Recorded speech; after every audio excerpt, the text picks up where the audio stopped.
at one point in your life, I'm sure somebody said, you know, it's probably good to take some sort of supplement just in case, as a safety net. I'm here to tell you today, my friends, that it is no longer the case. Did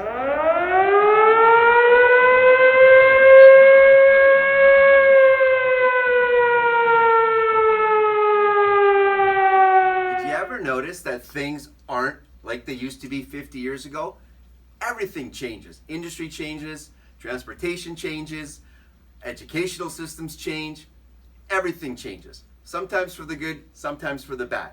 When we talk about supplementation and nutrients and getting fit fast and all these things, there's change and there's constant change. Let me throw some information at you to set the tone.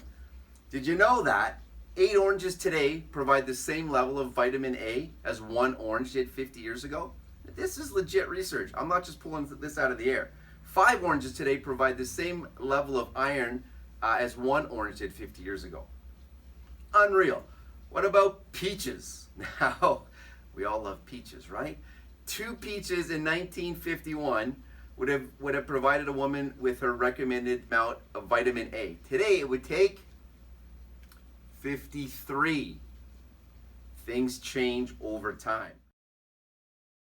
So all that information is amazing, big picture health, but how does it directly correlate to getting fit fast? Well, studies will also back up that it is very difficult to lose body fat if you don't have the right nutrients in your body. Definitely a lot harder to put on muscle mass if you're not supplying your body with the foundational vitamins and minerals. That's how it directly correlates. Study after study will back that up. If that wasn't enough information to get you to reconsider some of the supplementations that are out there, especially the foundation or pillar ones that we're going to be talking about today, let me throw a couple more things at you. You know, when you go to the doctor and they recommend medication, sometimes though that medication you're taking is hindering how your body uptakes nutrients. The food processing that's available today that wasn't years ago also affects the food. The deep frying, the microwaving of food, it depletes nutrient value. Blanching, freezing, our ability to get fruits and vegetables 365 every day of the year now also affects the nutrient value. Think about it. If a piece of fruit or vegetable is picked across the other side of the world, by the time it gets to us, the nutrient value isn't there. It's picked way before it's ripe, so it's not able to fully develop. The soils are very different than they were years and years ago. Talk to a farmer. The way that the fields are fertilized are very different. They're also not rotated. It's a very different industry. Things have changed. So what do? Let's take a look at the foundational supplements that are out there. They include a long list, some of them: essential fatty acids, greens, probiotics, a multivitamin, a protein, okay, to name a few. We're going to look at some of those. I think at the top of the list, from anybody who is in the know and educated in it, would be a multivitamin and some sort of green. Now, when we look at a multivitamin, we have to recognize that everybody's in a different stage of life and gender. Male, female, you can be prenatal, 50 plus, child. Everybody has different needs according to where you are in life. So you have to factor that in. As a male, one of the supplements that are out there for us is the Mammoth Multivitamin. It is high in B vitamins, and that's across the board for gender and different stages of life. Any multivitamin should have a high B value. One of the other key things that's included in this multi is some key antioxidants. So it fights free radicals. As you increase exercise intensity, the free radicals in your body increase, and they're not good for the most part. And they're directly linked to disease, which we also do not want. So as free radical production increases, our ability to put on muscle mass decreases. So we need to have some multivitamin with an antioxidant.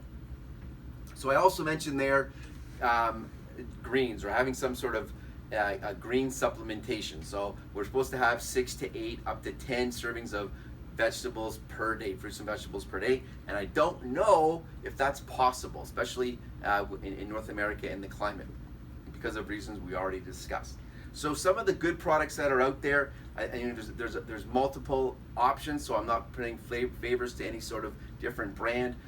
Here are a few that you'll find at your local nutrition store. One that I'm taking that I would recommend to anybody who asks me personally is this one. But that's definitely something you could add on to a multivitamin. They kind of go hand in hand, top of the list. Also included on that list of pillars is getting a collagen. So I need you to do your own research on that. Take a look at what's out there. 33% of our total body protein comes from collagen, and the reason why we need it, just quickly in a nutshell, is we just don't consume meat the way we used to, or animals the way we used to. We don't eat from nose to tail anymore. It's a little bit different. Like I said, things change. So take a look at that. Collagen is a key component. You want to make sure that there's certain specifics you're looking for in the collagen, so please do your research. Also, an omega is also part of that foundation. One of the last products that could arguably be in one of the pillars of health or a foundational supplement would be glutamine. It is the number one amino acid occurring in the body, the highest levels. So what happens is during training, your glutamine levels drop significantly. It also drops significantly during stress, or if you've been injured or are recovering from an injury. Glutamine levels or even if you're just sick, glutamine levels drop and need to be replenished. And again, we've proven over and over that sometimes your diet needs to be supplemented. So glutamine is a good choice. So glutamine helps with protein synthesis, so the utilization of protein in building muscle mass and also losing weight. It prevents muscle breakdown when you're not exercising, so when you're off for a period of time, which just happened to all of us recently. So keeping glutamine levels up is very important. It also helps with gut health. I know that's not the topic today, but look into what glutamine does in the gut. It's very important as well. So again, when you're sick, if you're a consistent fitness person, you're very active, glutamine levels are important to keep up. A good product, one of the great products that are out there, a great source of glutamine is the Mammoth Glutamine. It's the one that I take. It's very convenient. It's got the scoop right in there, the 5-gram scoop. So take a look at that on the Mammoth site, mammothsupplements.com, or at your local supplement store.